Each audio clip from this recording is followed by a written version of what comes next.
Good morning students.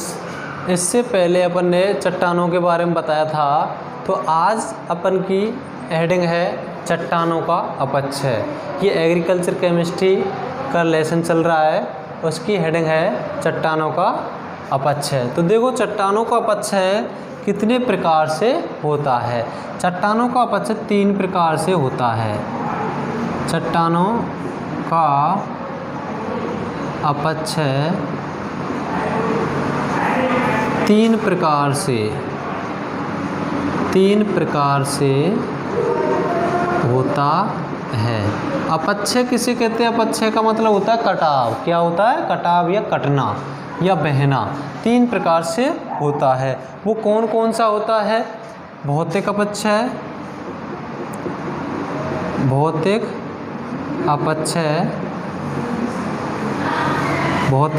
अपक्षय। दूसरा होता है अपन का रासायनिक अपक्षय और जैविक अपक्षय।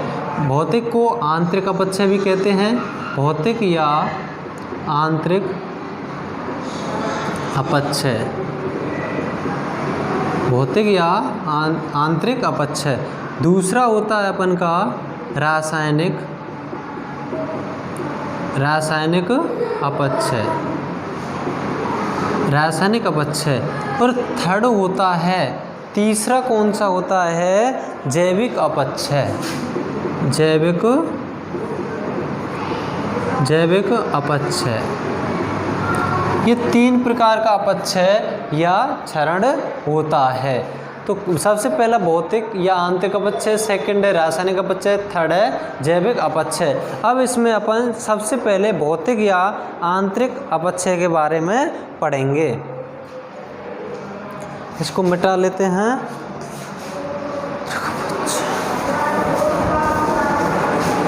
भौतिक या आंतरिक अपक्षय, तो इसमें अपन लिखेंगे भौतिक शक्तियों द्वारा भौतिक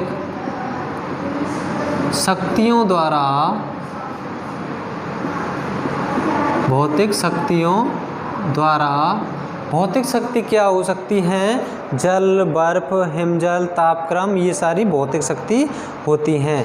भौतिक शक्तियों द्वारा ठोस चट्टानों का टूटकर, भौतिक शक्तियों द्वारा ठोस चट्टानों का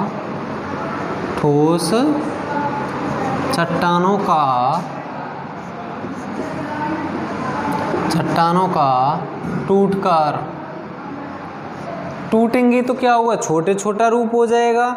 टूटकर छोटे छोटे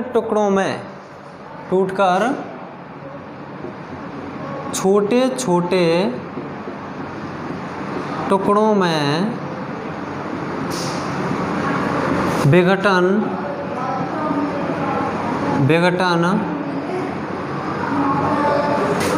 होना भौतिक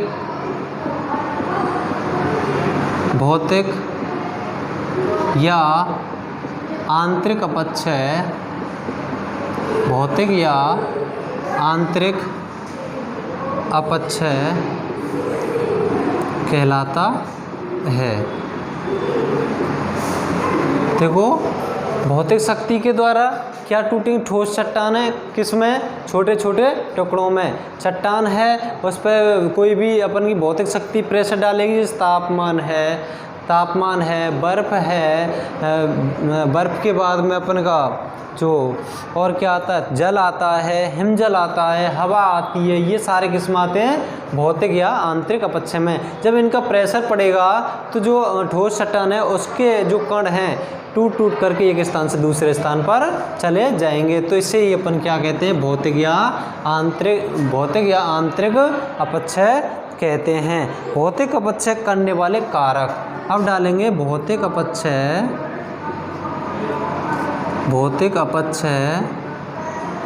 करने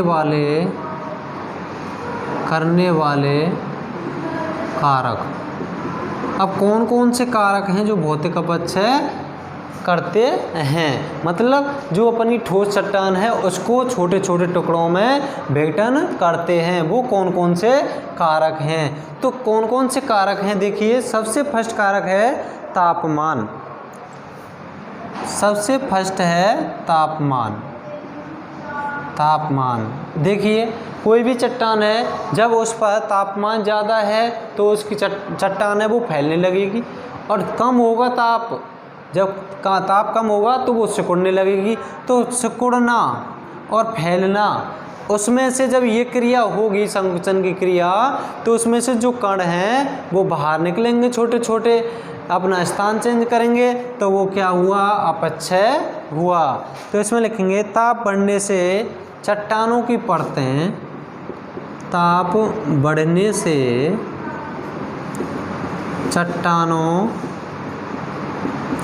की परतें फैलने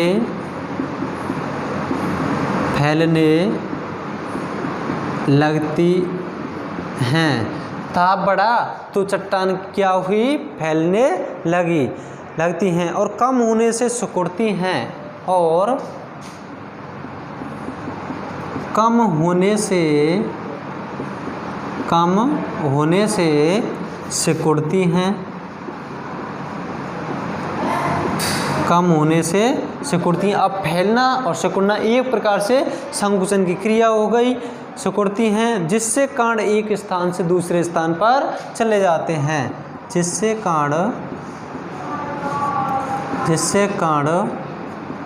एक स्थान से दूसरे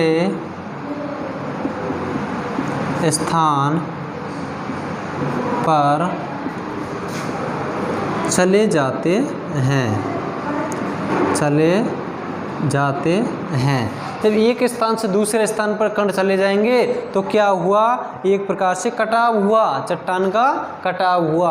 पहले तो चट्टान क्या हुई, फैलने लगी, फैलने के बाद में एकदम ऐसे हो गई, फिर उसके बाद में क्या होगी, तापमान कम होगा, सिकुड़ने लगेगी। तो इसके बीच में से जो कण थे वो अपना स्थान छोड़ गए, छोड़ने के बाद दूसरे स्थान पर चले गए, तो क्या हुआ, चट्टान का कटाव हुआ। दूसरा पॉइंट है जल। दूसरा पॉइंट है जल। प्राकृतिक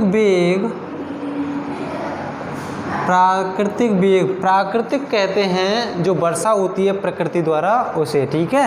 प्राकृतिक वेग से वर्षा जल के कारण,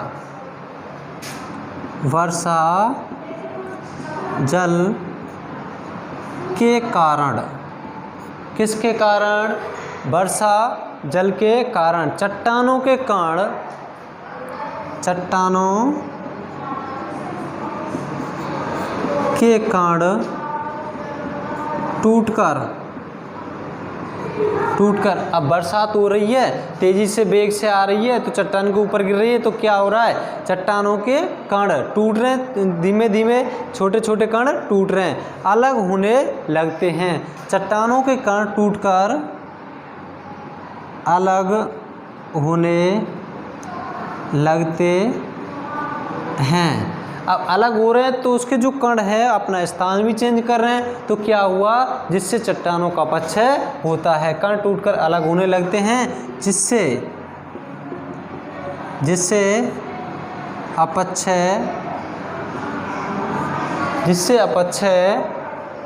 होता है, अपक्षय होता है। अब ये दूसरा पॉइंट किसके द्वारा भी हो गया, जल के द्वारा भी अपक्षय हो गया। तीसरा है बर्फ।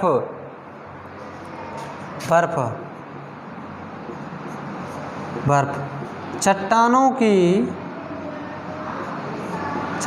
की दरारों में बर्फ,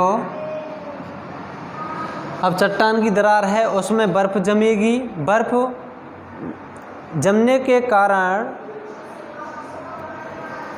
बर्फ जमने के कारण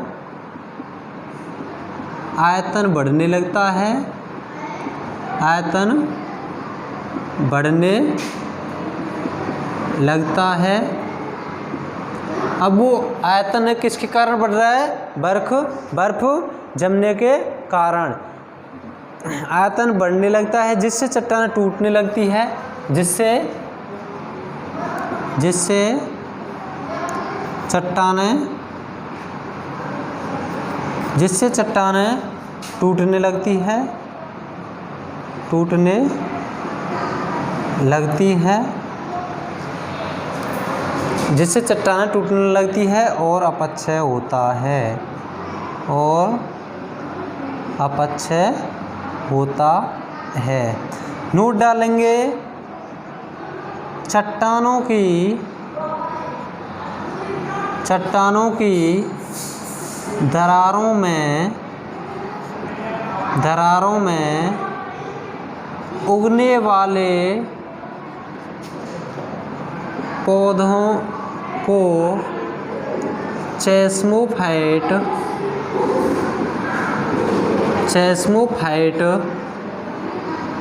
कहते हैं। जो चट्टान है उसकी दरारों में जो पौधा उगता है उसे क्या कहते हैं? चेस्मोफाइट।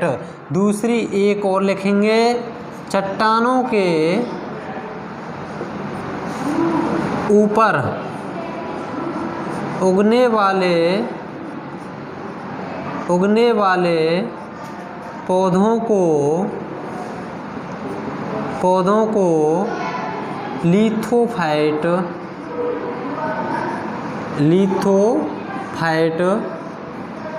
कहते हैं।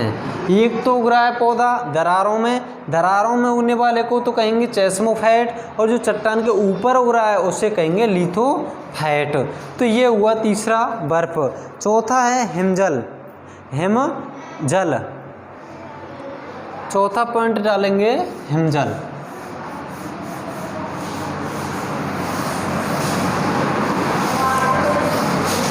हिमजल चौथा है हिमजल। देखो, हिम का मतलब होता है बर्फ, बर्फ की शिलाएं होती हैं, ये बर्फ की बड़ी बड़ी शिलाएं,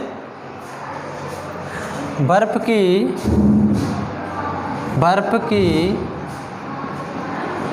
बड़ी बड़ी शिलाएं, बर्फ की बड़ी बड़ी शिलाएं क्या होता है? बर्फ की बड़ी बड़ी शिलाएं जब चट्टानों से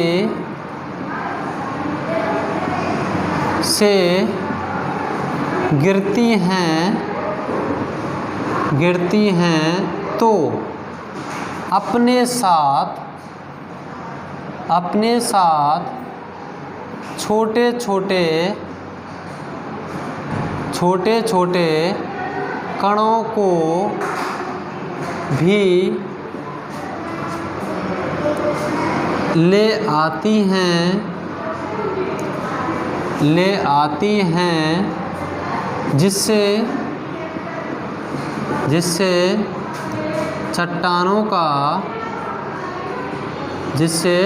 चट्टानों का अपक्षय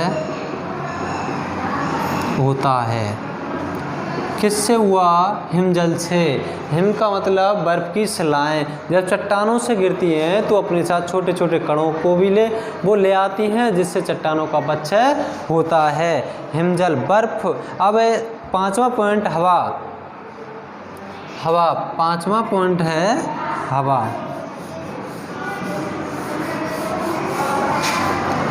तेज हवा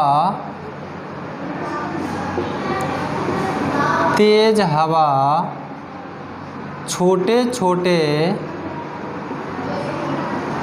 छोटे कणों को एक स्थान से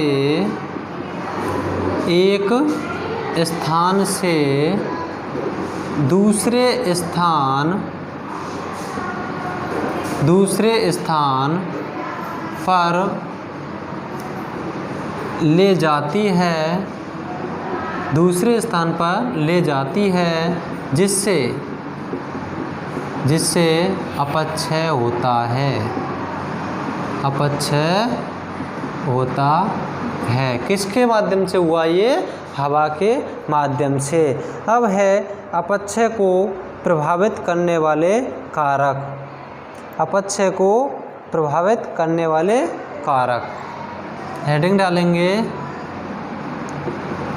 अपक्षय को प्रभावित करने वाले कारक।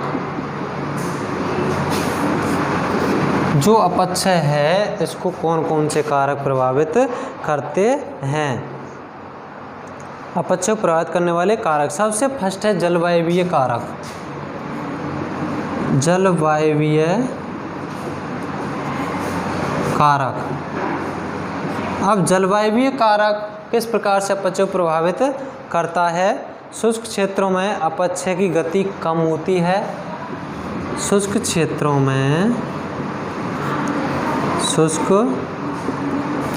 में अपक्षय की गति कम होती है। शुष्क क्षेत्रों में अपक्षय की गति कैसी होती है? कम होती है। जबकि नमी तथा आर्द्रता अधिक होने पर, जबकि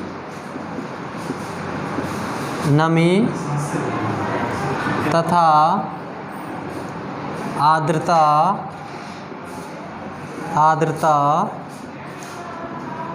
अधिक होने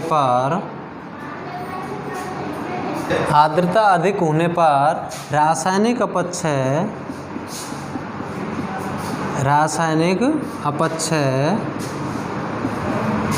अधिक होता है। रासायनिक अपक्षय अधिक होता है। देखो शुष्क स्थान होगा वहाँ पर क्या होगा? अपक्षय गति कम होगी। जबकि नमी तथा आर्द्रता अधिक होगा वहाँ पर रासायनिक अपक्षय अधिक होता है। दूसरा है भौतिक गुण।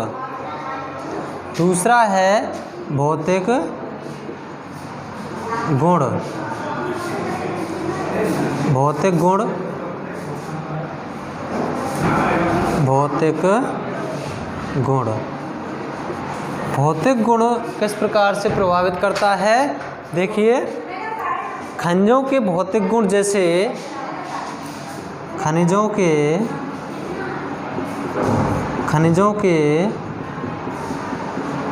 भौतिक गुण जैसे कठोरता। कैसे होते हैं खनिज? कठोर होते हैं। जैसे कठोरता, आकार,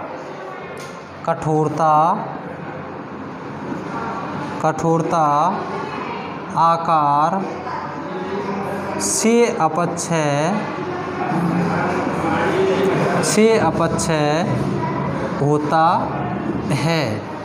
इसका मतलब जब खनिज अधिक आकार का होगा, बड़ा है खनिज, तो उसका कटाव 100% होगा। जब खनिज का आकार छोटा है तो उसका कटाव भी कहाँ से होगा? जब उसका आकार बड़ा है तो उसका कटाव 100% होगा। तो कठोरता, आकार से अपक्षय होता है। महीन आकार के खनिजों का अपक्षय कम। महीन आकार के खनिजों का अपक्षय कम, और बड़े खनिजों वाले आकार,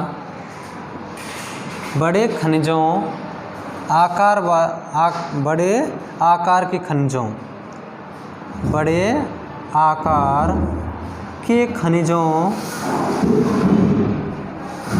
का अपक्षय अधिक होता है। बड़े आकार के होंगे तो उसमें से टूटेगा, छोटा आकार होगा तो उसका अपक्षय नहीं होगा। ये हुआ दूसरा पॉइंट। तीसरा है रासायनिक एवं संरचनात्मक गुण। रासायनिक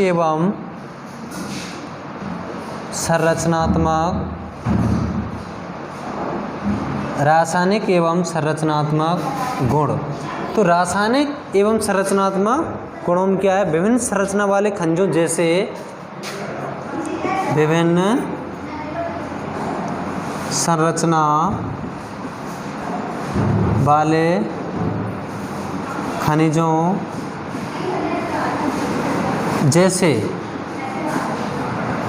जैसे कौन कौन सी संरचना वाले हैं? जैसे क्रिस्टलन अधिक वाले खनिजों का अपक्षय, क्रिस्टलन अधिक वाले खनिजों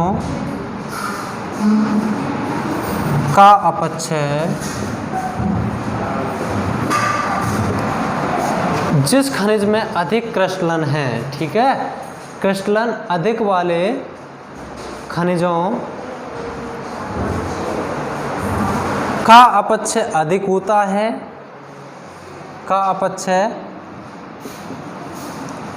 अधिक होता है और कम क्रिस्टलन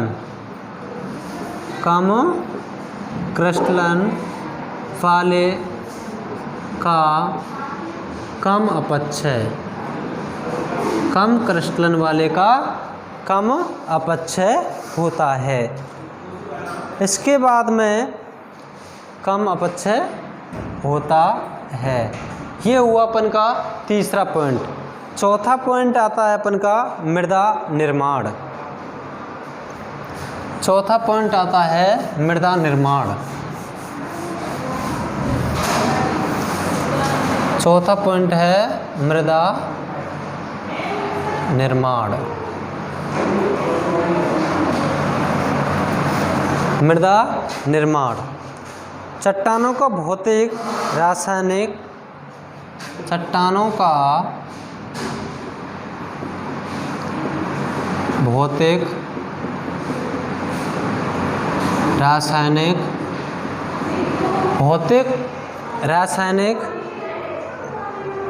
तथा जैविक शक्तियों द्वारा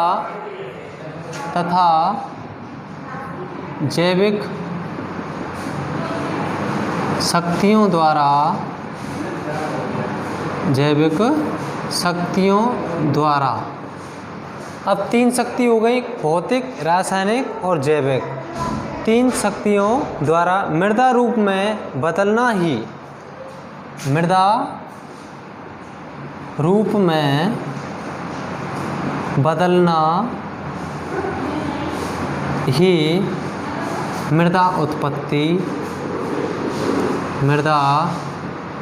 उत्पत्ति कहलाती है।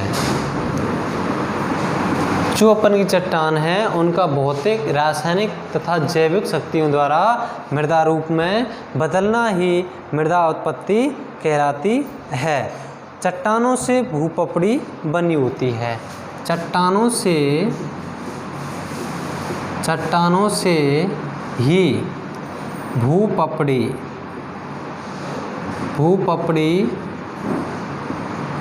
बनी होती है। ठीक है, ये हुआ अपन का अपक्षय को प्रभावित करने वाले कारक। अब है मृदा निर्माण में भाग लेने वाली प्रावस्थाएं। मृदा निर्माण में भाग लेने वाली प्रावस्थाएं, इसका मतलब जो मृदा का निर्माण हो रहा है उसमें कौन कौन सी प्रावस्थाएं भाग लेती हैं। मृदा निर्माण में हेडिंग है मृदा निर्माण में भाग लेने वाली प्रावस्थाएं।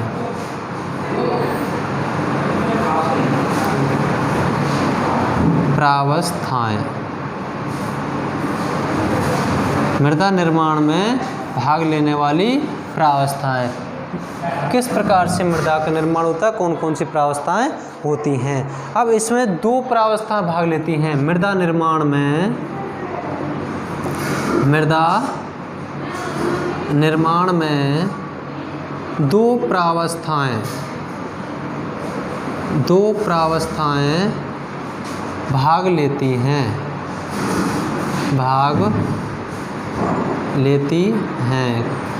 कितनी प्रावस्थाएं लेती हैं? दो। अब वो प्रावस्थाएं कौन कौन सी होती हैं जिससे मृदा का निर्माण होता है। तो फर्स्ट प्रावस्था होती है मूल चट्टानों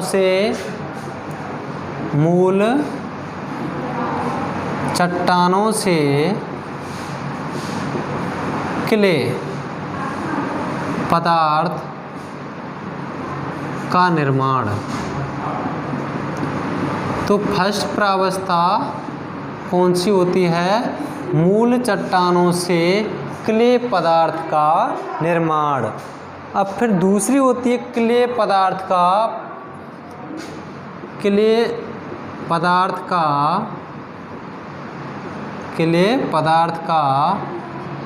पिंड में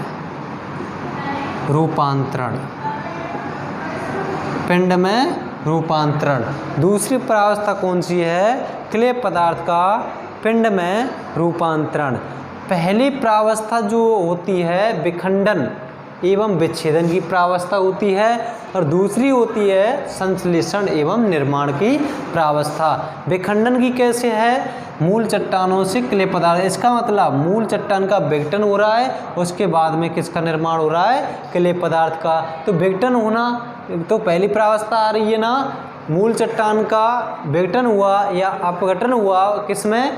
क्ले पदार्थ में। तो पहली प्रावस्था जो होती है अपन की कैसी होती है?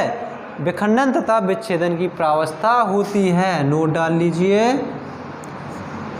पहली प्रावस्था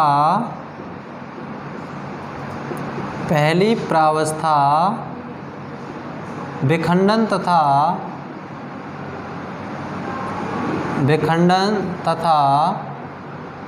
विच्छेदन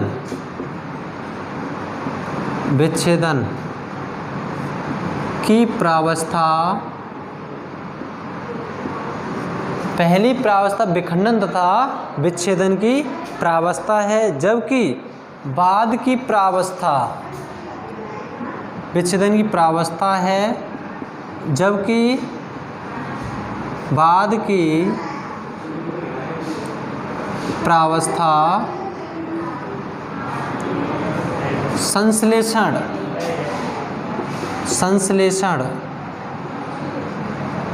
एवं उद्भव की प्रावस्था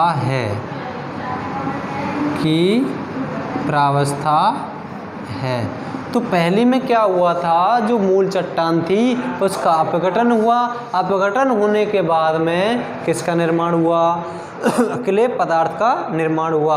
अब क्ले पदार्थ का निर्माण हुआ, वो किस में रूपांतरित हुआ? पिंड के रूप में। तभी तो किसका निर्माण हुआ? सॉइल का।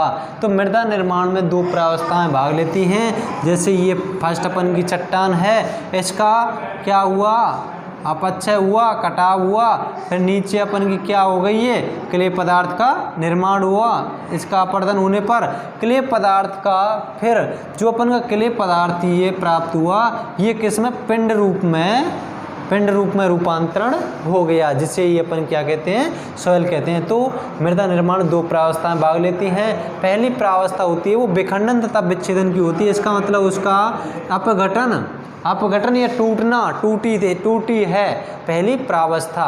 तो दूसरी प्रावस्था है उसमें संश्लेषण। इसका मतलब इसके माध्यम से इसका दूसरी प्रावस्था में क्या हुआ है? निर्माण हुआ है। तो ये हुई मृदा निर्माण की प्रावस्थाएं। अब आगे चलते हैं मृदा निर्माणकारी प्रक्रियाएं। अगली हेडिंग डालेंगे मृदा निर्माणकारी प्रक्रियाएं।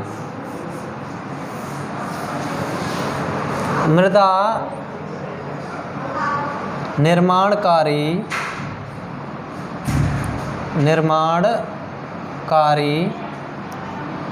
प्रक्रियाएं। मृदा निर्माणकारी प्रक्रियाएं। अब कौन कौन सी प्रक्रियाएं हैं मृदा निर्माणकारी, उनके बारे में अपन पढ़ेंगे। देखो, मृदा निर्माणकारी प्रक्रियाएं दो प्रकार की होती हैं। मृदा निर्माणकारी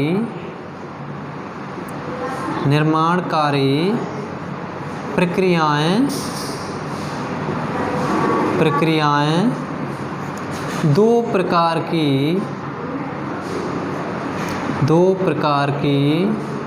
होती हैं। अब वो प्रक्रियाएं कौन कौन सी होती हैं? दो प्रकार की। पहली तो होती है प्राथमिक और दूसरी होती है विशिष्ट। पहली होती है प्राथमिक और दूसरी होती है विशिष्ट। कौन कौन सी होती हैं? प्राथमिक और विशिष्ट। अब इन दोनों प्रक्रियाओं को अपन पैडाजोनिक कहते हैं। इन दोनों प्रक्रियाओं को क्या कहते हैं? पैडाजोनिक कहते हैं। यहाँ लिखेंगे मृदा निर्माणकारी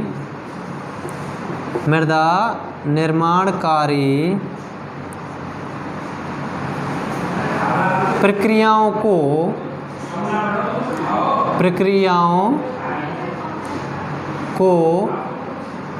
पैडाजोनिक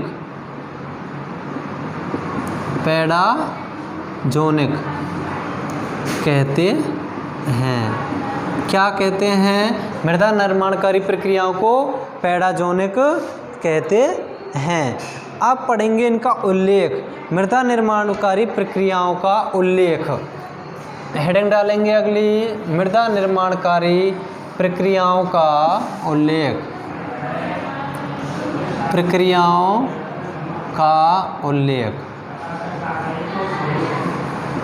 अब कौन कौन सी होती हैं, किस प्रकार से होती हैं, इनके बारे में पढ़ेंगे। मृदा निर्माणकारी प्रक्रियाओं का उल्लेख। अब सबसे फर्स्ट है अपन की ह्यूमिफिकेशन।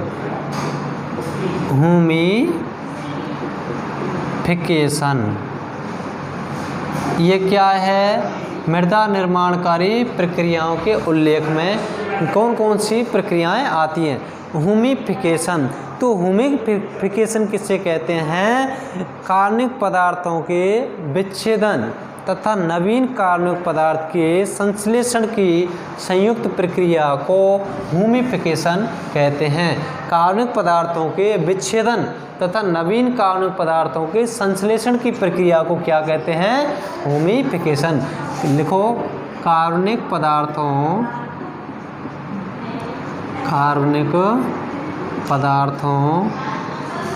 के विच्छेदन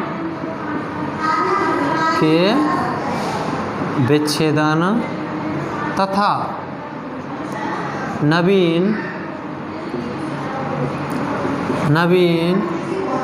पदार्थ। पहले तो क्या हुआ? विच्छेदन हुआ, और उसके बाद में क्या हो रहा है? नवीन कार्बनिक पदार्थ के विच्छेदन तथा नवीन कार्बनिक संश्लेषण की संयुक्त प्रक्रिया। नवीन कार्बनिक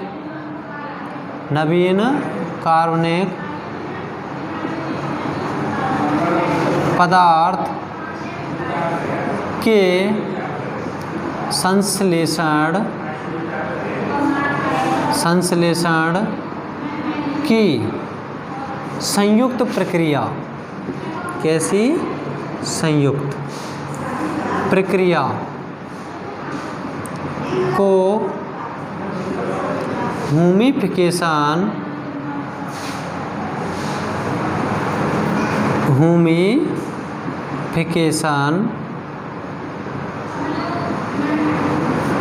कहते हैं। देखिए, ह्यूमिफिकेशन किसे कहते हैं? कार्बनिक पदार्थों के विच्छेदन तथा नवीन कार्बनिक पदार्थ के संश्लेषण की संयुक्त प्रक्रिया को क्या कहते हैं? ह्यूमिफिकेशन। तो इसका मतलब सबसे पहले जो कार्बनिक पदार्थ है उसका क्या होता है? विच्छेदन होता है, अपघटन होता है। वो कार्य कौन करता है? वो करते हैं सूक्ष्म जीव। अपघटन या विच्छेदन करने का कार्य कौन करते हैं? सूक्ष्म जीव। किसका किया? कार्बनिक पदार्थ का विच्छेदन किया। उसके बाद में नया कार्बनिक पदार्थ का निर्माण हुआ। संश्लेषण कहते हैं निर्माण होना। तो इन दोनों की संयुक्त प्रक्रिया को अपन क्या कहते हैं? ह्यूमिफिकेशन। जैसे अपन का अवशेष है, जैसे पौधे की पत्तियों के ये अवशेष हैं हमारे पास में। ये पौधा है। अब इसके अवशेष नीचे ज़मीन पर पड़े हुए हैं, तो क्या होगा? ह्यूमिफिकेशन की प्रक्रिया किस प्रकार से स्टार्ट होगी? अब ये अवशेष हैं पौधे के, इनमें सूक्ष्म जीव उत्पन्न होंगे। क्या होंगे? सूक्ष्म जीव उत्पन्न होंगे, या कोई भी ये कार्बनिक पदार्थ मान लो, ठीक है। इसमें सूक्ष्म जीव उत्पन्न होंगे। सूक्ष्म जीव क्या कार्य करेंगे? इसका विघटन करेंगे, इनका विच्छेदन करेंगे। जो भी कार्बनिक पदार्थ है अपन के पास में, जो भी फसलों के अवशेष हैं, उनका विच्छेदन होगा। विच्छेदन होने के बाद में क्या नया पदार्थ, विच्छेदन होने के बाद में कोई दूसरा पदार्थ बनेगा, उसे ही अपन क्या कहते हैं? संयुक्त, दोनों की संयुक्त प्रक्रिया है। इसे दोनों संयुक्त प्रक्रिया को अपन क्या कहते हैं? ह्यूमिफिकेशन कहते हैं। पहले कार्बनिक पदार्थ का विच्छेदन या अपघटन हुआ, अपघटन होने के बाद में दूसरा नया कार्बनिक पदार्थ का निर्माण हुआ। तो इन दोनों की संयुक्त प्रक्रिया को इस प्रकार से क्या कहा जाता है? ह्यूमिफिकेशन कहा जाता है। अब सेकंड आता है निक्षालन, दूसरा है निक्षालन। अब निक्षालन क्या है? देखो, निक्षालन का मतलब होता है छानने से। किससे होता है? छानने से। कोई भी अपन का पोषक तत्व है, ठीक है, कैसे समझेंगे इसको? कोई भी अवयव है या पोषक तत्व है जो ऊपरी सतह में उपस्थित है, तो वह अंतःसरण द्वारा निचली सतह में पहुंच जाएगा। देखो, कोई भी अवयव है अपन का, वह ऊपरी सतह में उपस्थित है। कहाँ पर है? ऊपरी सतह में उपस्थित है। अब यह अंतःसरण, अंतःसरण कहते हैं अंदर की ओर सरण, अंदर की ओर जाना। अंतःसरण कहते हैं अंदर की ओर जाना। तो मृदा की ऊपरी सतह पर उपस्थित अवयवों का अंतःसरण, अंतःसरण कहते हैं अंदर की ओर, अंतःसरण द्वारा निचली ओर चले जाना क्या कहलाता है? निक्षालन। जैसे कोई भी अपन की चालनी है, चून छानने वाली, उसमें अपन ने आटा लिया, उसके बाद में अपन ने उसको थोड़ा हिलाया तो कहाँ चला जाता है? आटा नीचे चला जाता है। एक प्रकार से इसको ये इस प्रकार से समझिए कि छाना हमने, छानना। निक्षालन का अर्थ होता है छानना। तो जो भी अवयव है ऊपरी परत में, जैसे चालनी में ऊपरी हिस्से में क्या बन लिया? अपने चून बन लिया। अब वो कहाँ जाएगा? नीचे की तरफ। निक्षालित छानेंगे तो नीचे की तरफ चला जाएगा। तो इसी प्रकार से ऊपरी सतह में जो भी अवयव हैं, अंतःसरण द्वारा, अंतःसरण कहते हैं अंदर की ओर जाना, अंतःसरण द्वारा निचली संस्तर में पहुंच जाते हैं, जिसे क्या कहते हैं? निक्षालन कहते हैं। इसके बारे में लिखेंगे, ऊपरी सतह के अवयवों का, ऊपरी सतह के अवयवों का अंतःसरण, अंतःसरण, अंतःसरण द्वारा, अब कहाँ जाएंगे? ऊपर से नीचे की ओर। अंतःसरण द्वारा निचली सतहों में, निचली सतहों में, निचली सतहों में जाने की प्रक्रिया निक्षालन, निक्षालन कहलाती है। देखिए, निक्षालन का अर्थ होता है छानना एक प्रकार से। तो ऊपरी सतह के अवयवों का अंतःसरण द्वारा निचली सतहों में जाने की प्रक्रिया निक्षालन कहलाती है। समझने के लिए अपन ने आपको देखो कि जैसे छालनी है चून छानने की, इसमें चून भरा हुआ है, चून भरा हुआ है। जब इसको अपन छानने की कोशिश करते हैं तो ये कहाँ चली जाती है? नीचे की तरफ चून इसमें ऊपरी सतह से, ये ऊपरी सतह यहाँ से, और ये नीचे आ जाता है, सतह पर आ जाता है। तो ये एक प्रकार से छानने से हो गया। याद रखना, निक्षालन क्या है? ऊपरी सतह के अवयवों का, ऊपरी सतह में जो भी अवयव हैं वह अंतःसरण कहते हैं अंदर की ओर जाना, नीचे की ओर जाना। अंतःसरण द्वारा निचली सतहों में जाने की प्रक्रिया को क्या कहते हैं? निक्षालन कहते हैं। दूसरा है निक्षेपण, निक्षेपण। अब देखो निक्षेपण में क्या होता है? निक्षेपण, देखो निक्षालन में तो छनता है, छाना जाता है, इसका मतलब ऊपर से नीचे की ओर जाता है, निक्षेपण में इकट्ठा होता है। क्या होता है, अब ऊपर से नीचे की ओर तो आ गया लेकिन यहाँ रुक गया, तो यहाँ क्या हो रहा है, इकट्ठा हो रहा है, तो इसे क्या कहेंगे, निक्षेपण। इसमें लिखेंगे निक्षेपण का अर्थ घुला हुआ, निक्षेपण का अर्थ घुला हुआ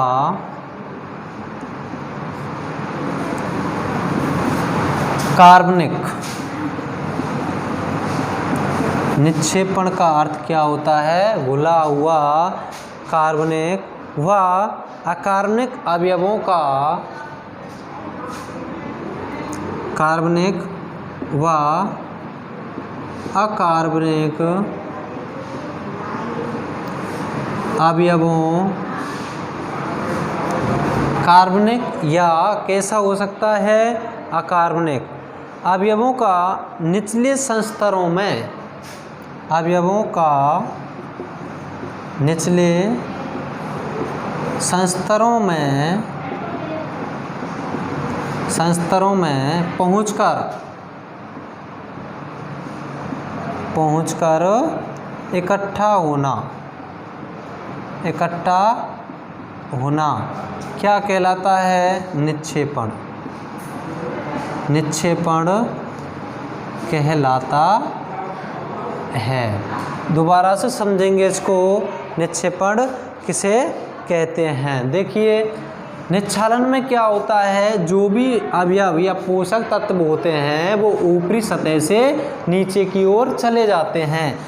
ये ऊपरी सतह है, यहाँ पर पोषक तत्व हैं, अब ये अंतःसरण द्वारा कहाँ पहुँच जाते हैं, नीचे की सतह में, यहाँ पर आ गए।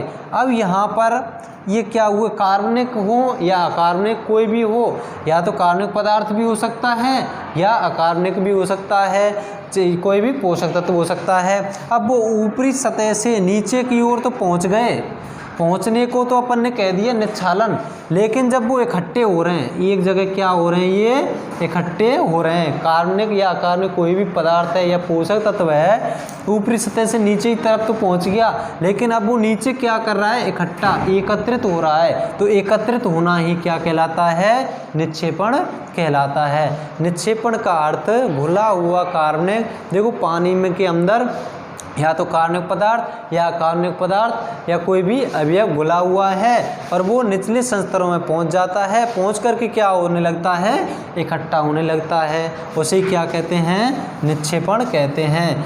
ठीक है। अब इसके बाद में अगला पॉइंट आएगा चौथा, पोडजोलीकरण। पोडजोलीकरण।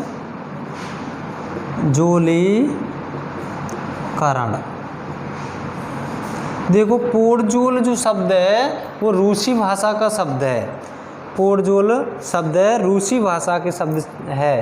पोडजोल शब्द इसके बारे में लिखेंगे, पोडजोल शब्द रूसी भाषा का शब्द है। पोडजोल शब्द रूसी भाषा का शब्द है, जो कि पोडजोला, जो कि पोडजोला से लिया गया है। कहाँ से लिया गया है, पोडजोला से लिया गया है, जिसका अर्थ होता है राख जैसा, जिसका अर्थ होता है राख जैसा। कैसा होता है, राख जैसा। देखो पोडजोल शब्द रूसी भाषा का शब्द है, जो कि पोडजोला से लिया गया है, जिसका अर्थ होता है राख जैसा। अब इसके बारे में लिखेंगे। इस प्रक्रम में, किसमें, पोडजोलीकरण में, इस प्रक्रम में हुमस तथा सेस्क्वी ऑक्साइड, सेस्क्वी ऑक्साइड। इस प्रक्रम में ह्यूमस तथा सेस्क्वी ऑक्साइड ऊपरी संस्तरों से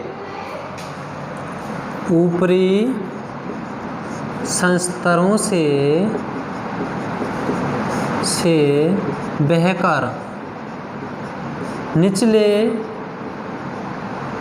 संस्तरों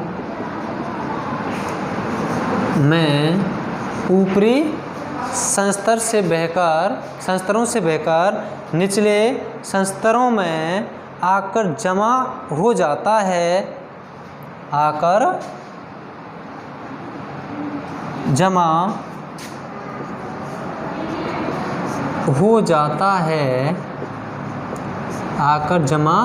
हो जाता है, जिससे मृदा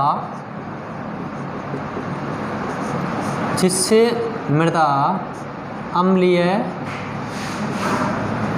बन जाती है, जिससे मृदा अम्लीय बन जाती है। कैसी हो जाती है? अम्लीय, जिससे मृदा अम्लीय हो जाती है या बन जाती है, जिसे पोडजोलीकरण कहते हैं। बन जाती है जिसे पोडजोलीकरण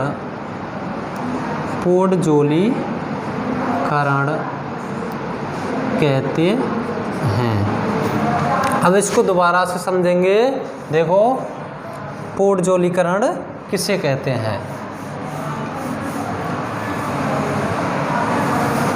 देखो, पोडजोल शब्द रूसी भाषा का शब्द है, जो कि किससे लिया गया है? पोडजोला से लिया गया है, जिसका अर्थ क्या होता है? राख जैसा। अब इसकी परिभाषा देखें तो इस प्रक्रम में ह्यूमस तथा सेस्क्वी ऑक्साइड, ये सॉइल है अपन की, इसमें क्या पाया जा रहा है? ह्यूमस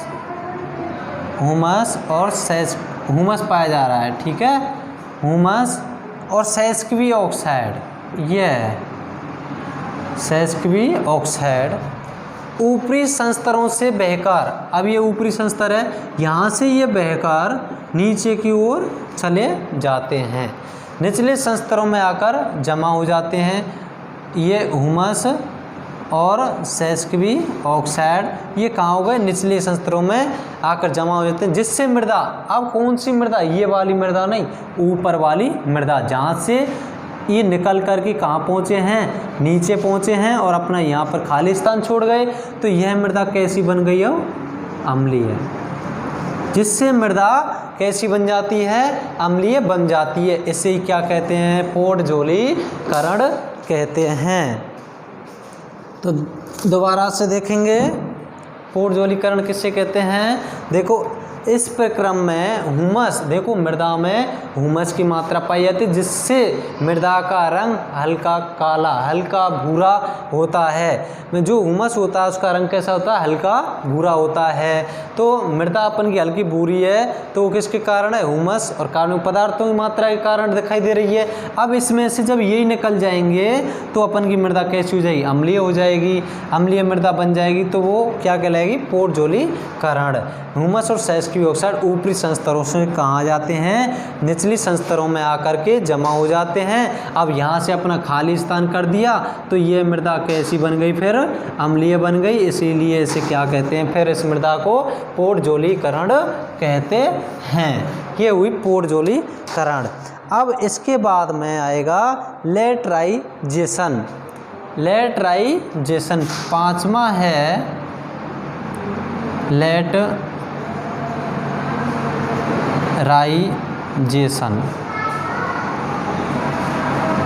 लेटराइजेशन, अब देखिए लेटराइजेशन क्या है? लेटराइट शब्द का अर्थ लेटराइट, लेटराइट शब्द का अर्थ, लेटराइट शब्द का अर्थ लैटिन भाषा में, किस भाषा में? लैटिन भाषा में ईंट के समान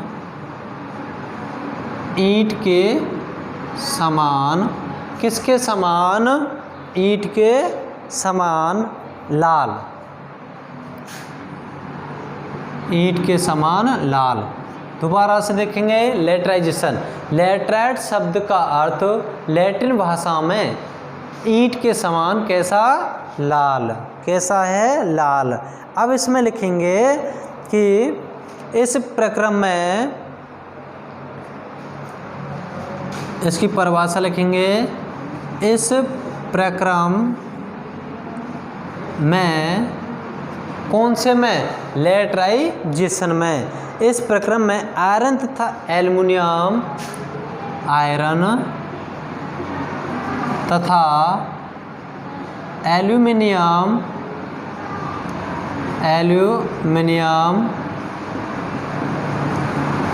कौन कौन से? आयरन तथा एल्युमिनियम मृदा के ऊपरी संस्तर में रहते हैं। मृदा के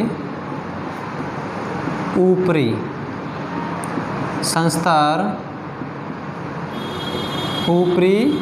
संस्तर में रहते हैं तथा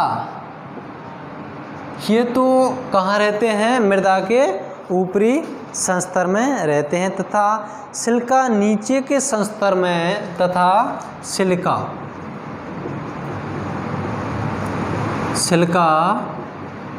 नीचे के संस्तर में चली जाती है। तो इस प्रक्रम को ही अपन क्या कहते हैं? लेटराइजेशन कहते हैं। नीचे के संस्तर में चले जाते हैं। इस प्रक्रम को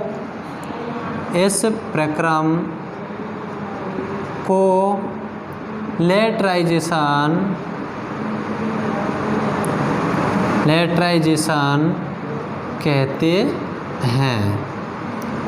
दोबारा से समझेंगे इसको, लेटराइजेशन किसे कहते हैं। देखो, लेटराइट शब्द का अर्थ लैटिन भाषा में ईंट के समान लाल। कैसा होता है? ईंट के समान लाल। तो इस प्रक्रम में, कौन से में? लेटराइजेशन में। इस प्रक्रम में आयरन तथा एल्युमिनियम मृदा के ऊपरी संस्तर में रहते हैं। आयरन Fe होता है, जिसके कारण मृदा का रंग कैसा होता है? लाल होता है। तो ये अपन की सोयल है, इसमें आयरन और एल्युमिनियम मृदा के ऊपरी संस्तर में रहते हैं तथा सिलिका, इसमें से जो सिलिका है वो कहाँ चली जाती है? नीचे के संस्तर में चली जाती है। इस प्रक्रम को अपन क्या कहते हैं? लेटराइजेशन। अब इसमें से जो सिलिका निकल के चली गई है तो मृदा में क्या बचा? आयरन और एल्युमिनियम। तो मृदा का रंग कैसा हुआ? यहाँ पर लाल। कैसा हुआ? लाल। तो लाल का अर्थ किससे है? लेटराइट से है। तो इसे ही अपन क्या कहते हैं? लेटराइजेशन। इस मृदा में क्या होता है कि आयरन और एल्युमिनियम मृदा के ऊपरी संस्तर में रह जाते हैं और सिलिका नीचे के संस्तर में चली जाती है। जब आयरन और एल्युमिनियम रह गया है तो मृदा का रंग कैसा हो गया? लाल हो गया। लाल का अर्थ किसके समान है? लेटराइट। और इस प्रक्रम को क्या कहते हैं? लेटराइजेशन। तो देखिए, आयरन तथा एल्युमिनियम मृदा के ऊपरी संस्तर में रहते हैं तथा सिलिका नीचे के संस्तर में चली जाती है। इस प्रक्रम को ही क्या कहते हैं? लेटराइजेशन। अब अगला आता है अपन का, अब इसमें देखेंगे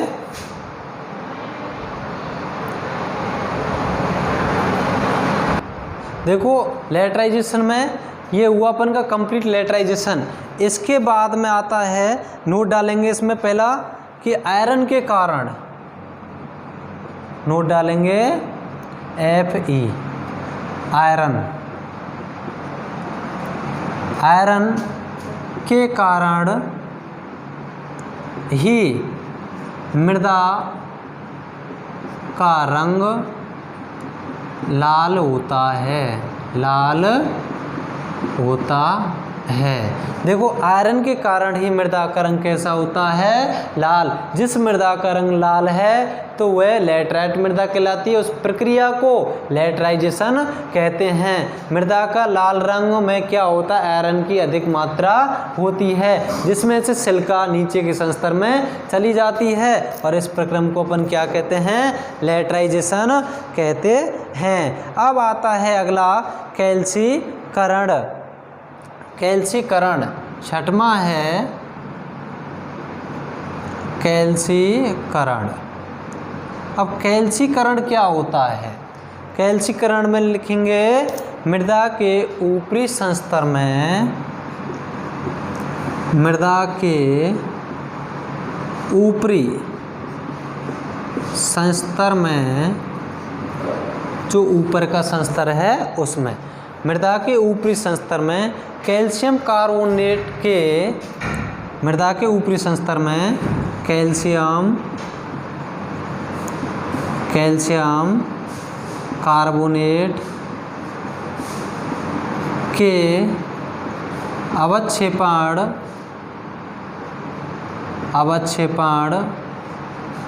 की प्रक्रिया को कैल्सीकरण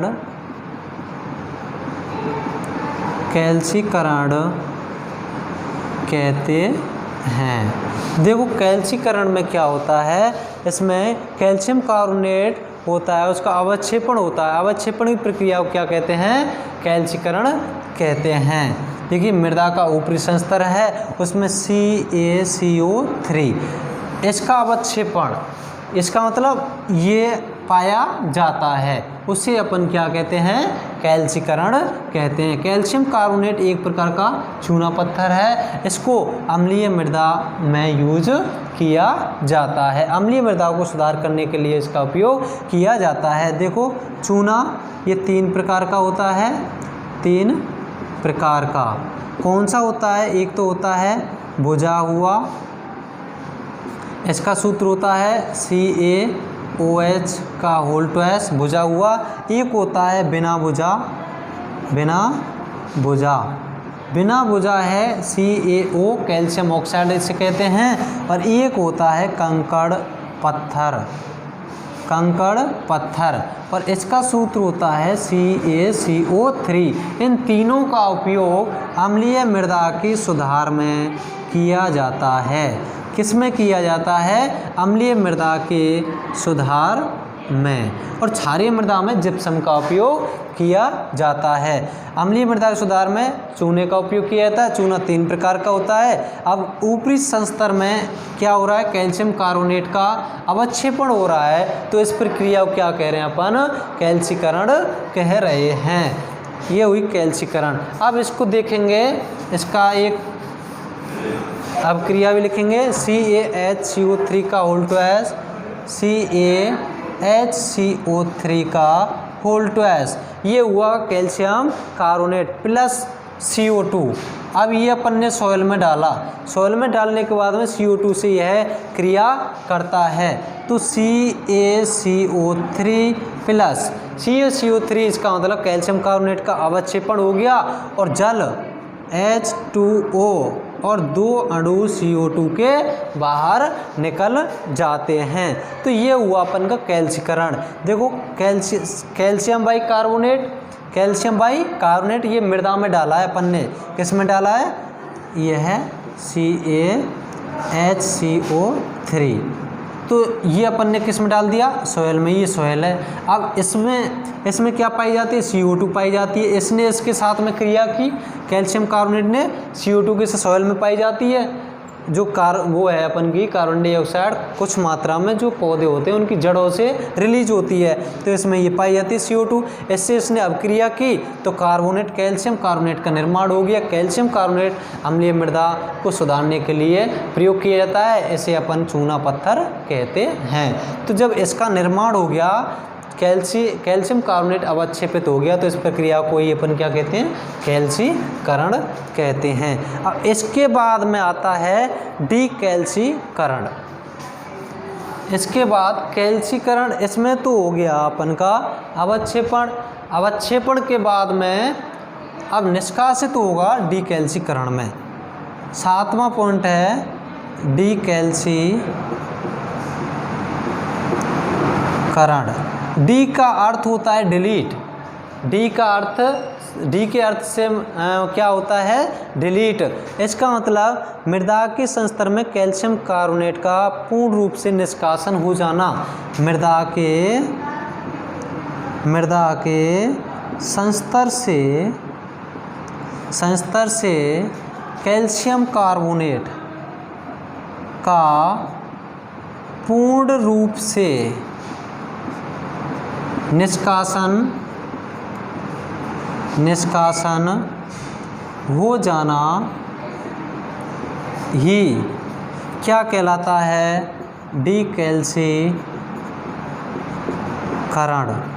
डीकैल्सीकरण कहलाता है। इसमें तो क्या हुआ, कैल्शियम कार्बोनेट का निर्माण हुआ, और डीकैल्सीकरण में क्या हुआ, कैल्शियम कार्बोनेट का पूर्ण रूप से निष्कासन हो गया। अब आता है अपन का लवणीकरण। अब इसके बाद में 8वां पॉइंट आएगा लवणीकरण। अब इसके बाद में अपन अगली वीडियो में आपके लिए इनको दोबारा से करवाएंगे और आगे लिखाएंगे लवणीकरण से आगे से। अब ध्यान रखना, कोई भी इसमें से समझ में नहीं आए तो आप पूछ सकते हैं। अब इस वीडियो को अपन यहीं पर समाप्त करते हैं। Okay, thank you.